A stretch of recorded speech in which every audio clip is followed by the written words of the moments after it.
Welcome to this very special edition of the KAJ Masterclass Live, the show which ensures that you profit from your time spent here with experts, either through their industry insights, information, or simply learning from them. And today we have Fitz Koehler. She's a fitness innovator, race announcer, speaker, author, cancer crusher. Welcome to the show, Fitz. Ajay, thank you so much for having me on your show. It's a delight to talk to you. You are welcome to the show. You are welcome to India in this digital format. And not just in India, but a lot of people across the globe will benefit from what we are going to talk about. We are going to talk about something, how to not give up and stay motivated. So first to understand from you, Fitz, is that I want to know for the audience, who is Fitz? You're a fitness innovator, race announcer, speaker, author. You have defeated cancer. For the audience, they want to know you through this show. So I'm just doing that. Yeah, Ajay. So I do a variety of things, but really everything I do is laser focused on one thing, which is helping you live better, live longer, do better, be better. So I target people's, obviously, their health, their exercise habits, nutrition. I think most people know that exercise is really important. Maybe they're just not doing it. They think, oh, it's not important to me. And that's garbage. They need to move their body. They need to eat good foods, more good foods than bad foods. And then there's these other components of health, which are mental resiliency. Sometimes it's just those foolish games we play in our mind that hold us back from success. And so no matter what I do, it's always geared towards helping you achieve your goals, physical, professional, your personal goals, hopefully poke you in the chest and get you out of your fog of excuses and launch you into action. Absolutely. So let me ask you this way. You have been a race announcer. Yeah. You have been the voice of Los Angeles Marathon, Buffalo Marathon, Big Sur Marathon, so many of these, and you see so many being part of the race. Yeah. But when you defeated cancer, crushed cancer, actually I would say you won the race from the sidelines. And that is what a good victory is all about. This is what a good inspiring story is all about. So I want to understand from you, Fitz, is that who would you give credit for this whole fight back of yours? How did you fight back, come back, whatever you want to? It is not an easy fight. You can just learn about it and just get crushed yourself by your own thoughts. Right. How did you fight back? What are the different elements of your individuality, personality of your work that you brought in as tools to fight this? Was it fitness? Was it your mindset? Was it the good food? How did it work? I want to understand for a lot of people who are staring at this disease in their eyes, but are trying to know more about how they can fight it much more effectively. Okay, so I'm going to start by saying I wrote that book. It's Your Healthy Cancer Comeback. You can order it wherever books are sold. I have plenty of people from India reading this book and doing better because of it. But, in order to come back from cancer personally, and what I recommend for others is do what you can, when you can, controlling the things that you can. So, choose your doctor. Don't let someone just hand you a doctor, say, this one's yours. Choose a doctor you believe in. This is the person you're going to put in risk, or the people that are going to be responsible for helping save your life. So that matters. And then know you're in charge of your treatment. So when you agree to chemotherapy, radiation, surgery, that's a big deal. And you have to have a lot of trust in those people. But then there are things that you can also do to enhance your chances of recovery. There are studies, worldwide studies, powerful studies that prove a cancer patient who exercises regularly, strength, cardio, flexibility, balance, a cancer patient who chooses nutritious foods versus unhealthy food, that person is far more likely to reach remission, that's survival, than someone who doesn't pitch in to help on their own health. And then the person who exercises and eats wisely during and after cancer care is less likely to have a recurrence. So those are really powerful things. And again, when you get diagnosed with cancer, it's funny. Maybe before cancer, we think about, the things we want to do or the places we want to go or the things we want to have. When someone looks at you and says, I'm so sorry, you have cancer, all you want is health. You would give away the boat, you would give away the fancy house, all your cool clothes, you would give it all away just for health. And so you don't have to wait for cancer to come for you to focus on your health. But once it does, you better lean in, bucko. You better do what I'm telling you to do, because if you slack off on your exercise and nutrition and then they say, sorry, you've got 2 weeks to live, those pains of regret you cannot undo. And so really what I want you to do is survive and never have that moment where someone gives you a few weeks. But the other thing that really, really matters is your mental fortitude. And so I think it's very important to keep perspective. For me, and even though I was very fearful, I was fearful of dying. And most importantly, I was fearful of not being with my children anymore, not of losing their lives. That was terrifying.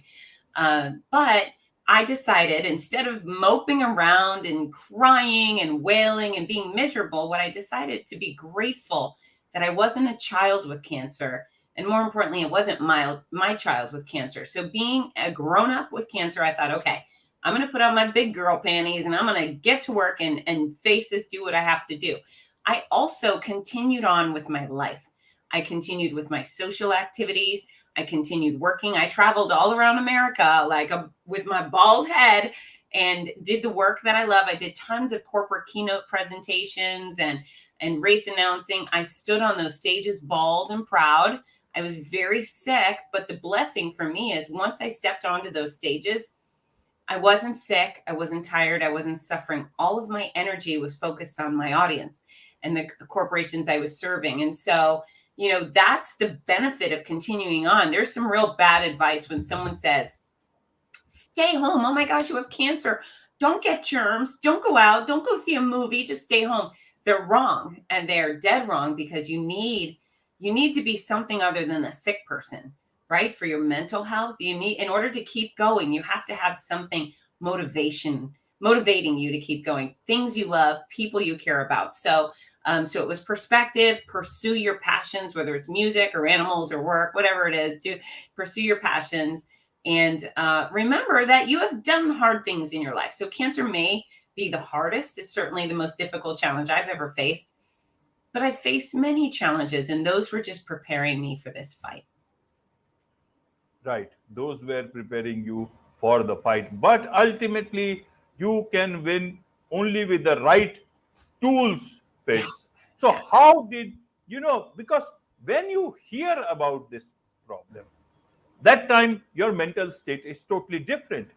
Then to come out of that situation and to gather all the tools or the equipments that you need to fight back and make your comeback, how did you work that out?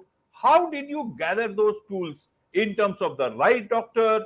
As you said, you choose your doctor, but Yeah. how do you do it? Is it in your hands at that point in time? You think anyone who is looking after you, promises you something, is the best way. So how do you do that? Many a problem, it is the problem of insurance. A lot of people have that problem. So how do they look at different aspects? How do they look within, around them, and gather all the tools so that they can fight back? The same exact way you ask who's read a great book, right? You just do your research. You start asking questions. You ask your friends who have been through cancer care or whatever ailment you're going through, right? You say, are you happy with your doctor? I know you have a similar thing to me.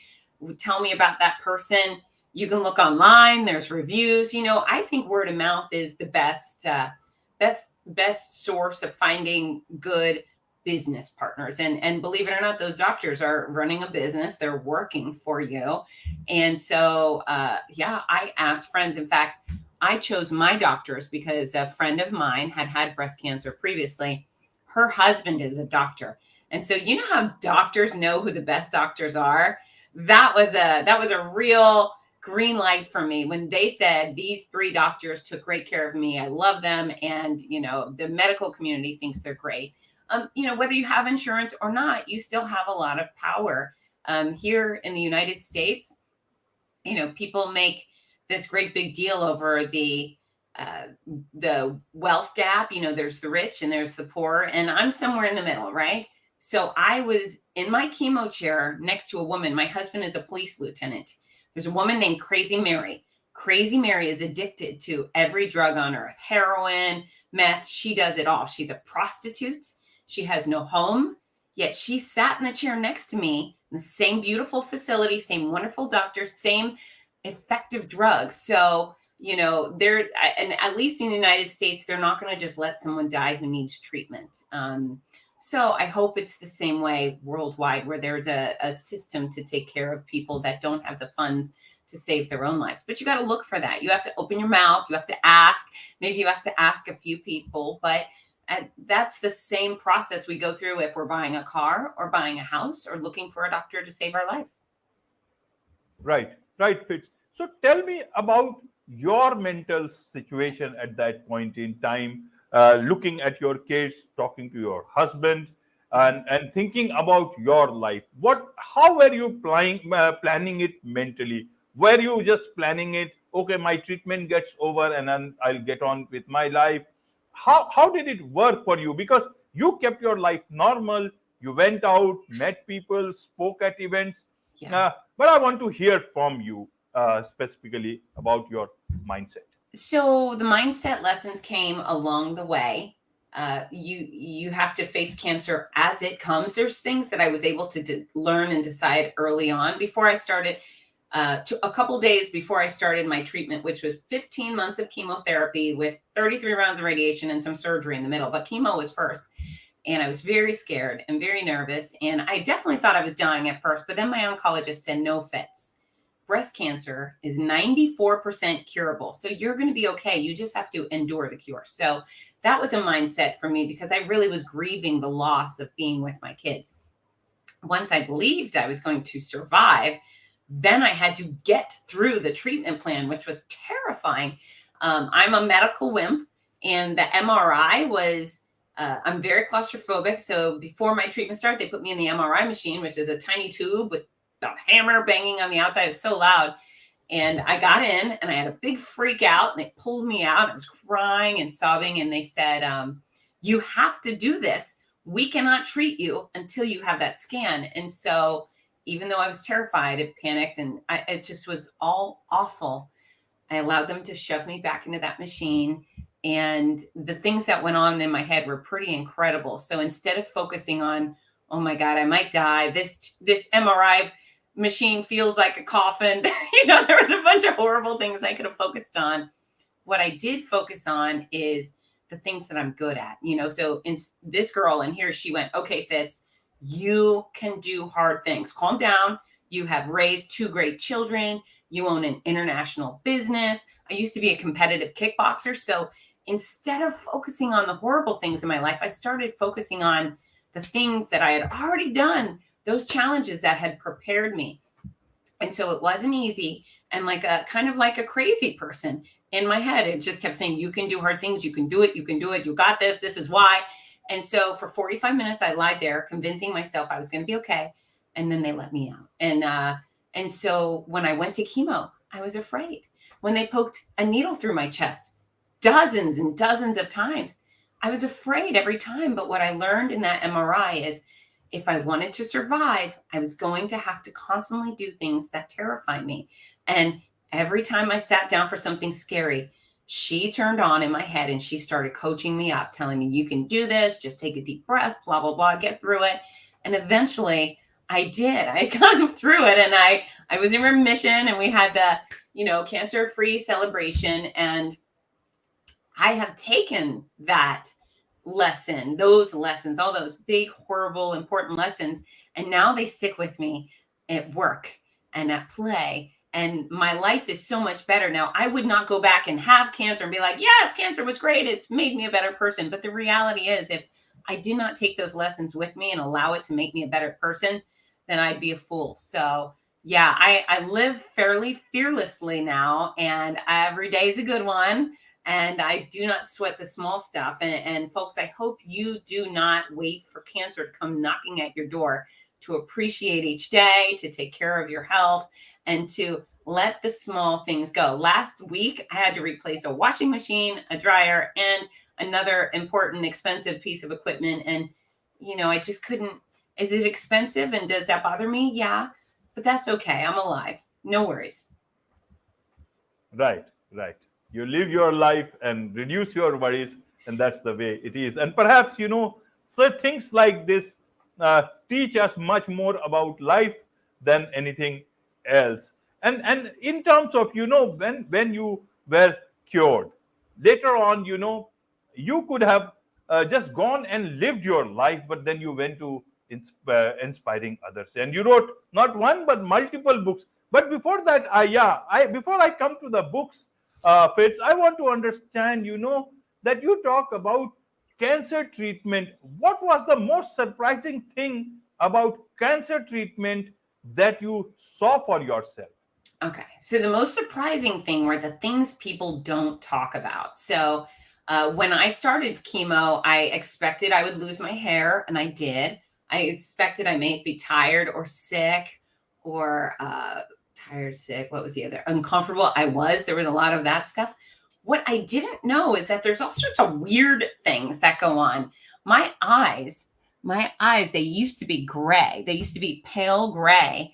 One day I woke up before a race morning. I'm in California. I live in Florida. I was way away from home. And I get up and I take a shower. I look in the mirror, and my pale gray eyes are now dark navy blue. And I thought, what? My eyes have changed colors? And they did. Nobody warned me of that. There were some very strange things. My fingernails ripped off. I thought, why didn't anybody warn me of this? So yeah, I was definitely surprised by a bunch of the physical side effects and some of the mental side effects. My short-term memory is it's not perfect anymore. And I just, those were things I didn't know in advance. They were very, very surprising. And also they turned out to be kind of funny. I mean, boy, do I have some hilarious stories to share based off of my wild cancer experience.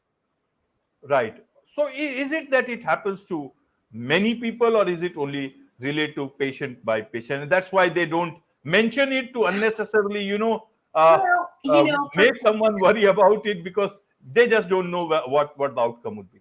so the drugs for breast cancer, for example, they kill, well, at least from mine. I had a quickly multiplying, quickly moving cancer. So they had to give drugs that killed quickly replicating cells of all sorts. So while these drugs were killing my quickly replicating cancer cells, they were also killing every other type of quickly replicating cell in my body. It was that my mouth, my digestive system, my fingernails, my hair, all of that are quickly replicating cells. So that's what targeted me. My friends with colon cancer are not losing their hair. Those drugs are different. So, there's things that are similar amongst, at least, let's say, breast cancer, or those of us getting quickly replicating drugs, where maybe, and I love my doctors, but they never once said, you might lose your fingernails. If you have a fingernail, if weird stuff starts happening to your hands, that's the cancer care. If your eyes change color, chemo. Some of it came at me, and I thought, whoa, are you kidding? Are you familiar with the Twilight Zone? It's a TV series and movies. It's life in a weird place. That's what it felt like. I felt like I was living in the Twilight Zone, where there was no expectation for anything to go right, and all the weird stuff went wrong. And I just decided, for the most part, when I was done crying about it, to laugh about it, because it got pretty weird. Right, right. But finally, there was end of the tunnel. There was light at the end of the tunnel, and it was actual light, and you are seeing the life that you actually had in mind. So you went about writing many books, multiple books, cancer comeback series, noisy cancer comeback, so many things, cancer comeback. Tell us about these books. How did this idea come to your mind about books and inspiring others, rather than just getting full hog and living your life. Yeah, thank you for asking. So this one is my noisy cancer comeback. This one is a memoir. And, people knew I was going through treatment, but I never revealed all the gory details because I didn't want people to pity me. But at some point during my treatment, I started thinking, you know what? There's been a lot of funny stuff go on. And I don't see anyone else. But I've read other cancer memoirs, and the writers just aren't revealing all of the gory details. They're not getting into the weird stuff. And so I thought, I'm going to be completely open and honest. I'm going to tell exactly how it is. And so what I hear about this book is people do a lot of crying, but they do way more laughing. It's fun and funny, and hopefully a great lesson in mental fortitude and resiliency. And then this book, the Your Healthy Cancer Comeback, Sick to Strong, and the Healthy Cancer Comeback Journal. So these were created. It was halfway through my treatment. I was very thin. I had lost a lot of weight. Even it was my mom had said, she goes, "You look like you were in the Holocaust." And I said, thank you, Mom. I know I'm doing my best here, but this is hard, right? So I was very thin. I was very weak. And I went into the gym after surgery. It was my first day back in the gym after surgery. And I tried to lift weights. And what I found is I couldn't lift what I used to. In fact, I couldn't lift even 20% of what I used to. I had a dramatic loss in strength. And so while I was sitting there looking weird and knowing my body felt weird and wasn't performing right, I knew exactly how to rebuild my body. I definitely knew I was going to get right back here to health and strength and vibrancy. But at that very time, I thought, what in the world would this be like if I were a regular person who wasn't a fitness expert? What is it like when you're brutalized by cancer and cancer care and you don't know how to recover? And so with that, I decided I had to help people. I used my highly credentialed expertise. I have a master's in exercise sciences, and then my experience. And this book goes through everything. It's, your doctors and nurses will tell you should exercise during cancer, but they don't tell you how. And I tell you what a crazy obstacle this treatment is. And so I have hundreds of photos. Some are exercises in a chair. Let's say cancer, you can't stand up right now. Okay.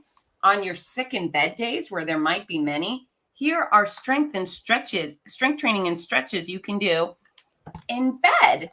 And then if you're like me, if you take a million showers a day because you're so sick, here's a ton of exercises, stretches you can do in the shower. So it's very practical. It takes you from diagnosis through treatment, how to get back to normal after treatment. And then also we talk about food. There's food that helps, food that hurts. I break that all down.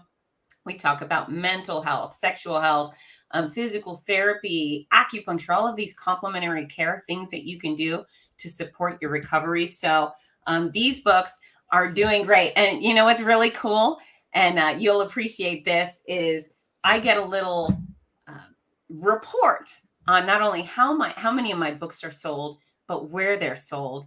And India is number 3 in the world of the most popular places my books are sold. So thank you for that, India. I hope you enjoy, and I hope to help you all through your cancer journey. Thank you. Thank you for writing that book. And I'm sure a lot of people are getting the inspiration, the motivation, and the desire to live the life they so deserve through your books. And that is why you are the master for today. That is why, people wanted to hear from you, talk about. And this is not just the end of it. This is just the beginning. Now on live video, tomorrow it's on audio and also in blog post. So this message will continue to pass on to many, many people, and people will continue to learn. So how now, after that you are living your life, how have you planned your life from here on? Is it day to day you take it, or you plan goals, and how do you fight that fear that, okay, if it will ever come back, you will never come back? How do you deal with that? What do you want to tell people about this? Yeah, so I don't sit around wondering if cancer is going to come back. I hope it doesn't. I go and get all my scans, but I don't let it eat me alive. Cancer is in my rear view mirror, and that's where I'm going to keep it right now. Anytime I talk about cancer, it's specifically to help other people, but I don't sit around wasting my time and energy worrying about cancer in the future. And I've chosen a career that I adore. I mean, every time I'm able to connect with you and your audience, whether it's a live presentation for a big company or a race or wherever I am. I appreciate those things so much. So more keynotes, more races, probably more books. And I love my family. I spend as much time with my friends. I tell all of the people I care about that I love them. I never miss an opportunity to say I love you. I'm probably inappropriate, hugging too many people, and that's okay. So just more of the same. And my mantra, it's not cancer, really serves me. And again, last week, I know it was my washer died, my dryer died, and then I replaced a radiator in some other part in my car. And I could have gotten really upset and I could have had a bad day, but instead I just decided it's not cancer, so it's going to be okay. And so I'm going to give that to everyone out there. If the drink spills on your favorite carpet, or you rip your dress, or you lose your job, you say, okay, it's not cancer, and you proactively move on to, get your life back in order. Absolutely, absolutely. And there is so much, still to learn from you, Fitz. And this is just one podcast. You yourself have the fitness show. So tell us about fitness and also about the fitness show. How can people learn more about you, and how can people connect with you so that they can directly learn from you and make their own comebacks in their life? Yeah, thank you. So I do hope every last one of your listeners reaches out and says hello. Fitzness.com is my home base for everything. If you're listening, it's FITZ as in zebra, N as in Nancy, ESS.com. I'm also at Fitzness on Instagram, Facebook, YouTube. And Fitzness.com is filled with resources, free resources to help people live better and longer, but very specific guidance on exercise, tons of free exercise videos, tons of recipes, anything you need. If you would like to lose weight, there's a box on the cover of Fitzness.com called The Exact Formula for Weight Loss. It's diet free, no pills, no powders. I mean, Fitzness in general is a gimmick free form of fitness where I help you, make fitness understandable, attainable, and fun. And everybody can be a fitter version of themselves. We don't have to, nobody has to be skinny, stupid. Let's talk about healthy. Let's talk about fit, stronger version of you, happier version of you. So that's what Fitzness is there for. And, while I promise to provide quality content, whether it's on social media at Fitzness or on my website, I would much rather have friends than just followers. So please say hello. Let me know you heard me on Ajay's Masterclass podcast, and I'd love to connect. I also do have the Fitzness show. You can listen to that worldwide on all the traditional places. And I'm probably not as consistent as you with it, Ajay. So I have over 100 episodes, and I've given it a little bit of a break, but I'll be back at it sooner rather than later. Right.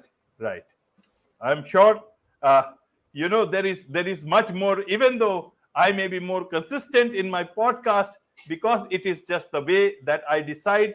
In your case, you decided to be, because you are a very busy person. You do so many things at the same time. I come from a journalism background. So this is just one part of it, but you are spreading the biggest message of living life, being motivated, inspiring others, and it is all about, crushing all the difficult things in life and live life to the fullest.